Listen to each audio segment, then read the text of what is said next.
Bem, bom dia. Para quem não me conhece, eu sou o Luiz Guilherme, diretor financeiro da Eletros. Estamos aqui para fazer a apresentação dos resultados do Plano BD no semestre. Juntamente comigo está o Max, o gerente de investimentos, à minha direita, e à minha esquerda, o Arthur, analista de investimentos, também da área de investimentos. A nossa apresentação ela vai ser coberta por esses 5 tópicos que estão na tela: cenário macroeconômico, a alocação da carteira, seleção dos investimentos, rentabilidade e, no final, informações adicionais, basicamente, ao resultado do semestre. Se você tiver alguma questão que você queira fazer, você pode mandar por e-mail para a gente, para o relacionamento@eletros.com.br.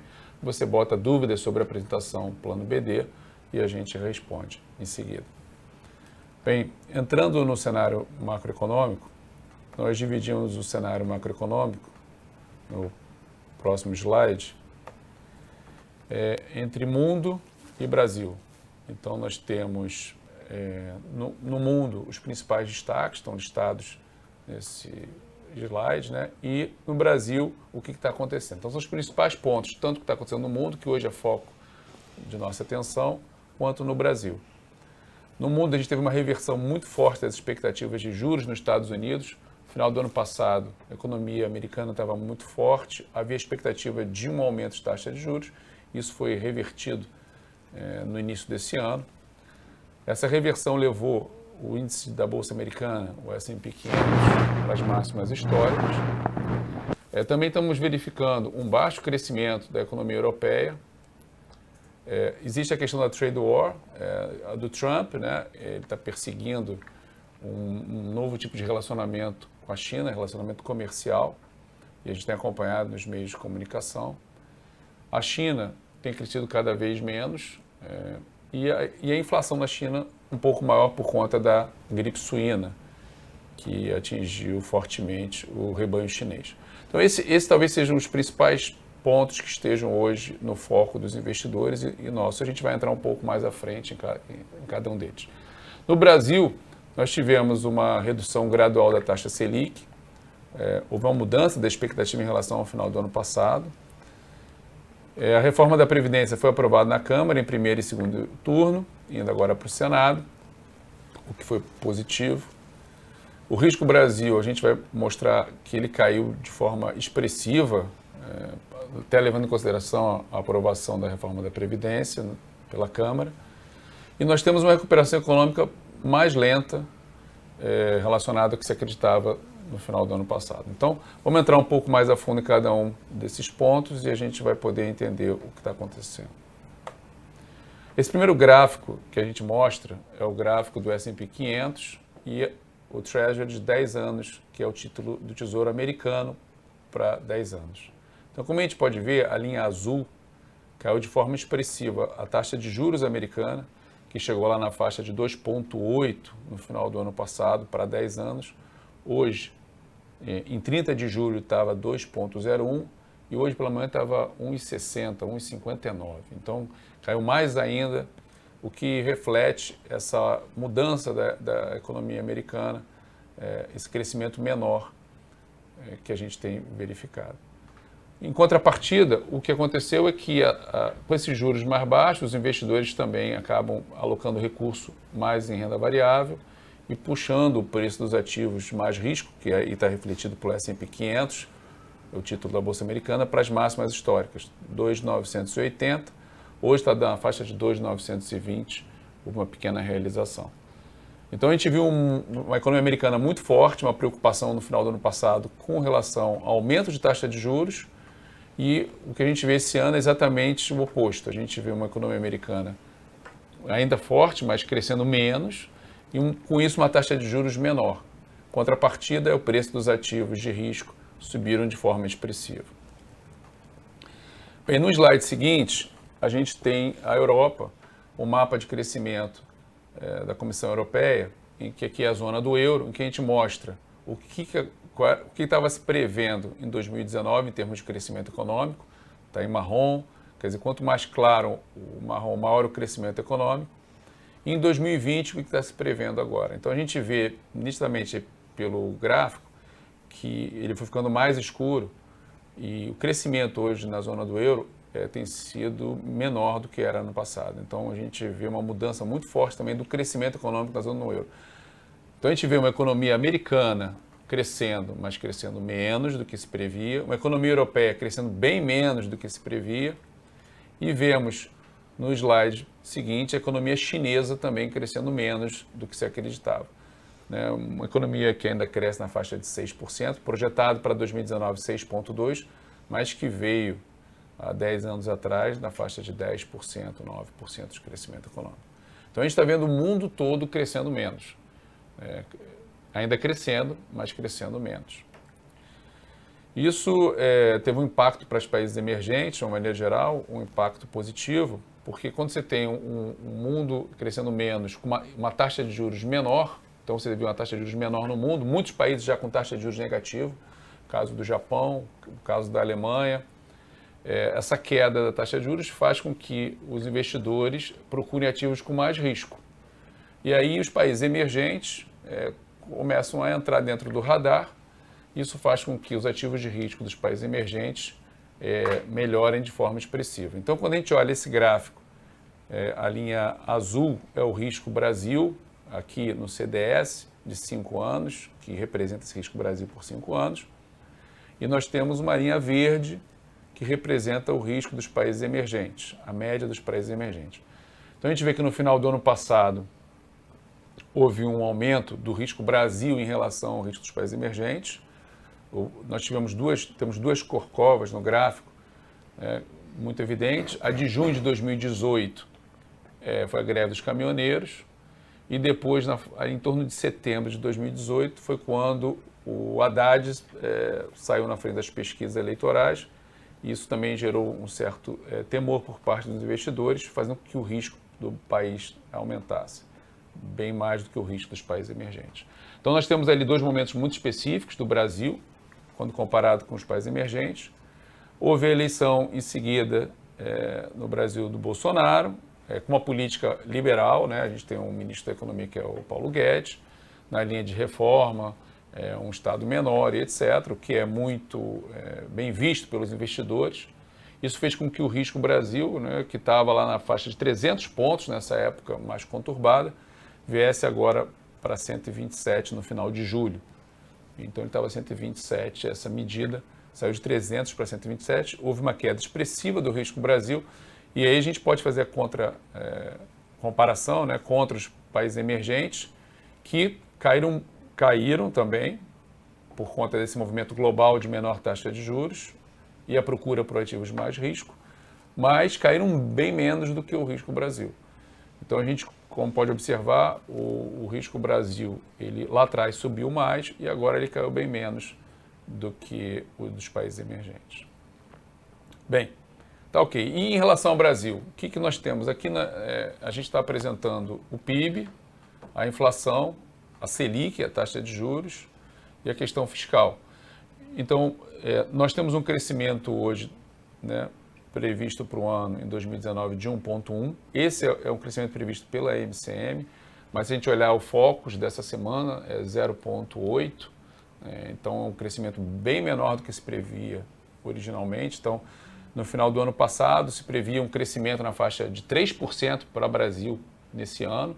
Agora a gente está falando entre 0,8% e 1%, um crescimento bem baixo, sendo que um crescimento que tem como sua concentração o segundo semestre. Então, se a gente olhar o primeiro semestre, o Brasil praticamente não cresceu, então a gente teria uma concentração no crescimento econômico no segundo semestre, e agora levando um pouco em consideração essa questão do FGTS, a liberação do FGTS para melhorar consumo e etc. Então está difícil o Brasil conseguir engrenar e devia ter um crescimento mais robusto.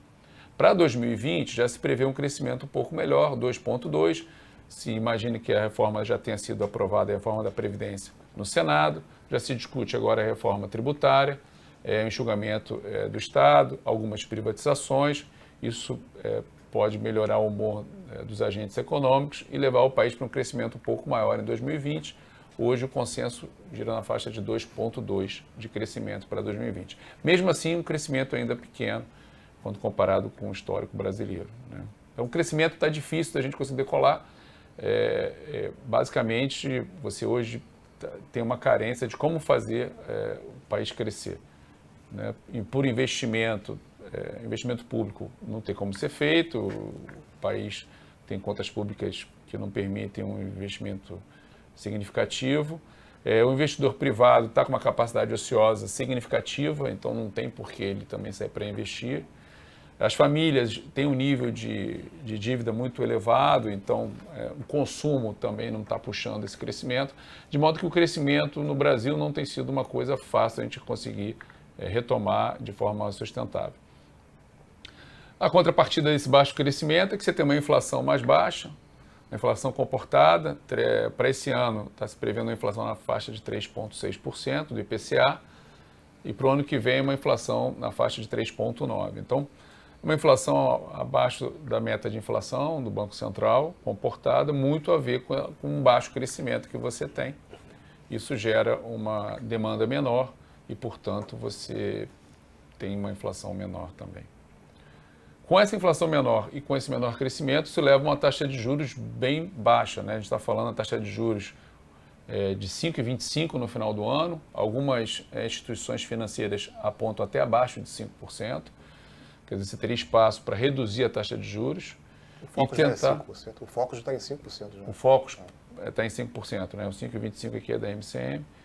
Então, você teria espaço para reduzir a taxa de juros de forma mais agressiva ainda esse ano, já que a inflação está comportada e você não tem um crescimento econômico robusto. A questão fiscal, a gente olha os números fiscais do Brasil, ainda são muito ruins. Existe a questão da reforma da Previdência para ser aprovada, né, agora no Senado. Sendo aprovada, ela melhora de forma gradativa, você tem uma melhora, mas mesmo assim não é suficiente para você ter um superávit das contas públicas. Então, por isso que se ainda fala em reforma do Estado, se fala em outras reformas, reforma tributária, para tentar melhorar a questão fiscal. A reforma da Previdência, você tirou um grande medo de um calote de curto prazo do Estado brasileiro. Mas você não resolveu os problemas das contas públicas, que ainda vão continuar desequilibradas, mesmo com a reforma da Previdência. Então isso vai ser uma coisa que ainda vai estar no foco nos próximos anos, por isso a gente colocou a situação fiscal, uma mãozinha para baixo, porque você vai ter que continuar tomando conta dessa questão fiscal. Nesse gráfico seguinte, a gente mostra a mudança que ocorreu de expectativa na taxa Selic. Então a gente vê, no final do ano passado, né, então a linha azul ali é a linha da projeção da taxa Selic para o final de 2019, quando você estava em 2018. Então a projeção era de 8%, e como a gente vê agora, a gente está falando em 5%, a projeção do Focus, do relatório Focus. Isso tem muito a ver com a mudança de expectativa do crescimento econômico, que era na faixa de 3% nessa época, e agora está em 0,8%, 1% para 2019. Então, você tem uma mudança, uma reversão muito forte em termos de expectativas, tanto no que diz respeito a crescimento econômico, como no que diz respeito, como consequência, à taxa de juros para o final de 2019. O mesmo ocorre para 2020, mais recentemente, quer dizer, existia a expectativa, quando ocorreu a eleição do Bolsonaro, né, lá atrás, de que o país fosse passar a crescer 3% esse ano, no ano 2020. Com isso, você teria uma taxa de juros mais alta, o que de fato não ocorreu. Um crescimento mais alto e uma taxa de juros mais alta. E aí agora a gente está vendo mais recentemente tanto a expectativa para 2019 quanto a expectativa para 2020 da taxa de juros bem mais baixa do que existia no final do ano passado. Bem, basicamente era isso que é o cenário macroeconômico que a gente gostaria de colocar. E agora eu vou passar a palavra para o Max, que vai falar um pouco da alocação da carteira, do plano BD, como é que está cada um dos ativos, e vai entrar um pouco também na questão da renda fixa. Então, entrando nesse primeiro slide aí da alocação, no slide 12, primeiro ponto que tem que destacar aqui, o patrimônio da Eletros, né, está alcançando os 5 bilhões, né, então ele em dezembro de 2018 era 4,760 bilhões, hoje são 5 bi, provavelmente vai bater os 5 bi hoje já, por conta da valorização dos ativos, né. Bom, mudança que ocorreu nesses primeiros 7 meses do ano, dado que esse gráfico é de julho. A valorização da Bolsa, que saiu de 14,9%, né, atingindo até 17% agora em mês de julho. Isso aumentou, nesse gráfico de Pix, você consegue ver aí que a parcela de Bolsa aumentou, né, e a de renda fixa reduziu um pouco. Então, esse é o primeiro ponto. Segundo, nossas projeções, como o Luiz falou aqui no início do ano, algumas projeções para o segmento se configuraram, outras nem tanto, como ele explicou em relação à taxa de juros. Na parte de renda variável, empréstimos e imóveis, a gente conseguiu até prever um pouco melhor esse retorno para o ano. Mas na renda fixa, realmente, houve uma mudança muito forte de expectativa nos primeiros 6 meses do ano, em que previa-se um crescimento do mundo maior, né, Estados Unidos maior, e daí uma inflação um pouco mais alta também e um juro um pouco mais elevado. O que se viu, na verdade, foi que o mundo está crescendo menos, os Estados Unidos também está reduzindo a sua expectativa de PIB, e com isso a inflação também não foi aquela alcançada que eles esperavam, e que forçou os juros lá fora também a cair. Isso impacta no mundo inteiro, a gente também é impactado por isso. Então, quando a gente tinha em dezembro um cenário de elevação de taxa de juros aqui por conta de um PIB mais forte, por conta de um cenário externo mais robusto um pouco, não aconteceu. Isso impactou na taxa de juros, isso que vou mostrar mais na frente um pouco até o resultado do plano, que foi bom do plano BD, por conta de uma carteira que a gente tem lá que está marcada na curva, que eu vou falar daqui a pouco, mas foi um cenário que a gente não conseguiu enxergar muito bem, que mudou um pouquinho a previsão que a gente tinha. Bom, entrando na alocação aqui do plano BD, a gente percebe que, como eu falei antes, a valorização da Bolsa fez com que a parcela de Bolsa aumentasse agora em julho, em detrimento da parte de renda fixa, que encolheu um pouco. A renda fixa do plano BD, a gente tem que lembrar que tem uma saída muito forte de recursos, por isso o patrimônio saiu de 73% em dezembro da parte de renda fixa para 70,6% agora em julho. Né? E contrapartida também, a parte de renda variável, que uma valorização e a gente não reduziu a exposição em Bolsa. Né? O patrimônio do plano BD, ele saiu de 1.910 para 1.991, 1.991 bilhão. Isso, nesses primeiros 7 meses do ano, tem uma saída muito grande de pagamentos de benefícios, né? Mesmo considerando tudo isso. Houve um crescimento do patrimônio também do plano BD. Entrando realmente na seleção dos investimentos aqui, basicamente na parte de renda fixa, para explicar um pouquinho. Tem esse gráfico de pizza que tem 2 parcelas, índice de preço e taxa Selic e CDI. A parte índice de preços, que é a parte azul mais escura do gráfico, essa parcela ela rendeu muito bem, porque ela está marcada na curva e está marcada na faixa de 6,30, 6,40, mais inflação. Então isso ajudou muito a renda fixa do plano a ter uma boa rentabilidade nesses primeiros 7 meses do ano. A parcela Selic, CDI, que está a parte mais azul clara, essa sim foi aquela que a gente comentou antes. A gente tinha a previsão de ser um pouco mais alta do que está sendo, na verdade, o que está acontecendo no mercado, e por conta dessa mudança de expectativa toda de cenário. Isso fez com que a Selic, ao invés de subir, como a gente previa lá em dezembro, ela vai fechar para baixo esse ano, vai cair, como o Luiz mostrou lá, na faixa de 5,25%, 5%, é o que o mercado trabalha mais ou menos. E isso, a parcela azul clara do gráfico de pizza aqui, vai ser um pouco mais impactada, tendo um pouco menos de rentabilidade ali. Mas quando a gente olha o consolidado, é uma boa rentabilidade. Né? Falando um pouco da rentabilidade, então, que é consolidada da renda fixa, a gente vê aqui nos primeiros 7 meses do ano, o plano alcançou 6,4% de rentabilidade, ultrapassando aqui o que se previa na política de investimento, que era 5,3% para esse período de 7 meses. Né? Lá na política, colocamos lá que ia render 5%, e INPC mais 4,6%, né, para o ano, e está rendendo até agora 5,3% nominal, contra a rentabilidade de 6,4% nominal. Então, uma rentabilidade muito boa do plano, basicamente por conta daquela parte escurinha do gráfico que eu falei antes, que é a índice de preços, que tem uma rentabilidade já pré-determinada de 6,3% real. Né? Então, isso proporcionou uma boa rentabilidade para o plano BD na parte de renda fixa. O que estamos fazendo aqui para melhorar um pouquinho aquela parte azul clara do plano, da renda fixa. Primeiro, crédito, né? A gente está tentando colocar alguns créditos na carteira que rendam um pouco mais do que o CDI.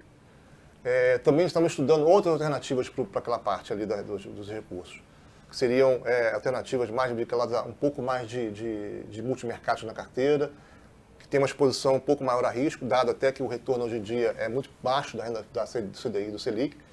Não tem como a gente não partir um pouco mais para uma parcela um pouco maior de risco na carteira se quer ter um pouco mais de retorno, né?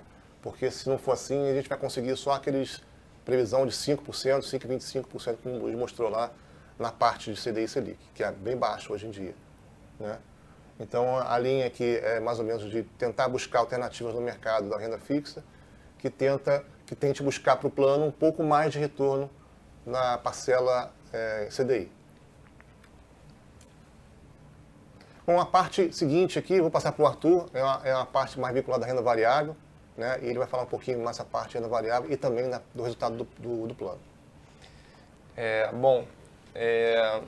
A gente, de novidade em relação à última apresentação, a gente tem basicamente a contratação de 3 novos gestores na carteira de renda variável.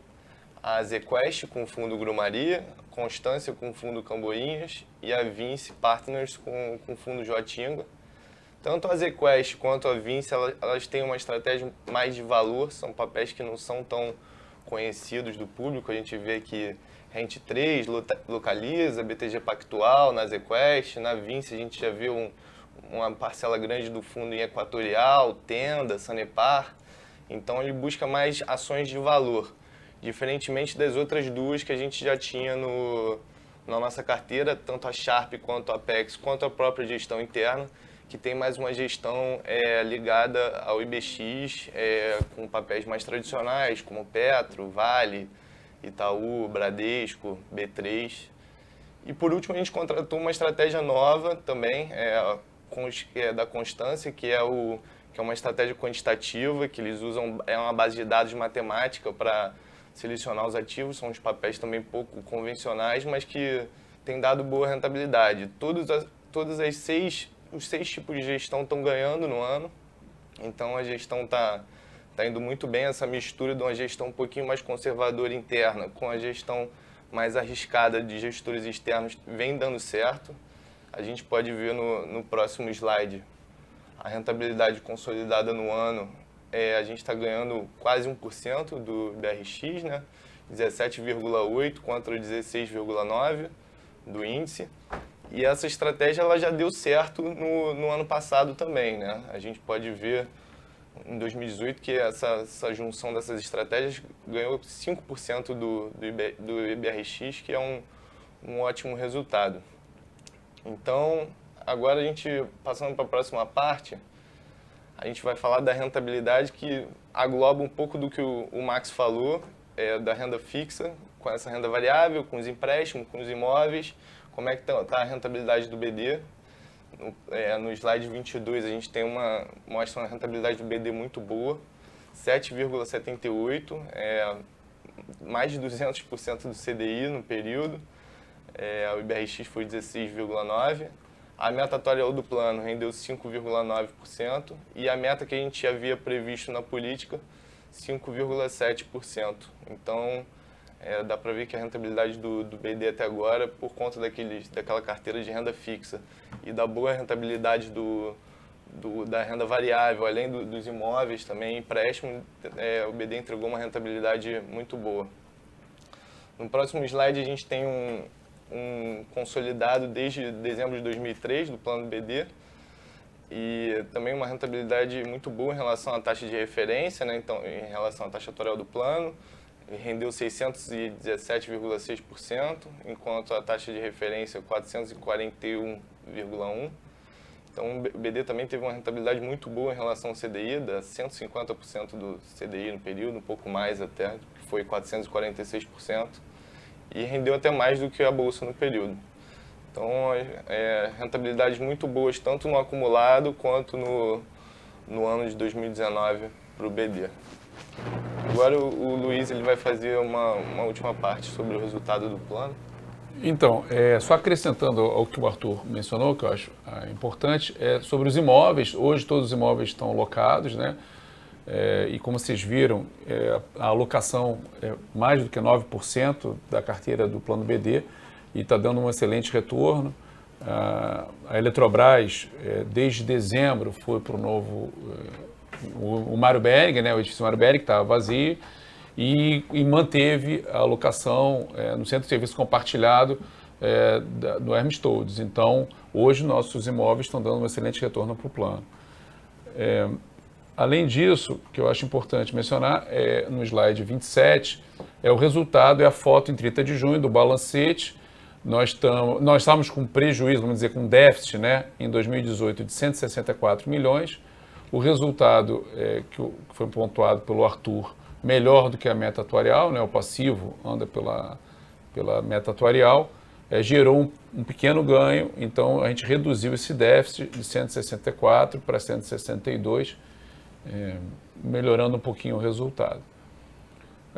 Acredito que seja isso. Se vocês tiverem alguma dúvida, alguma questão, mandem para relacionamento@eletros.com.br, bota dúvidas de apresentação, sugestões.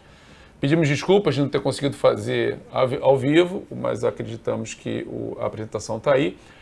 O PowerPoint vai estar na área restrita, então se você quiser ver especificamente o PowerPoint com mais detalhe, você pode entrar na área restrita e ver o PowerPoint com os números e com calma.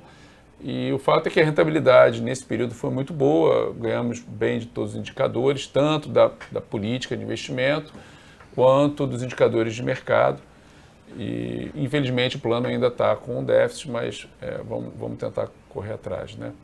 Eu queria agradecer e estamos à disposição. Tchau.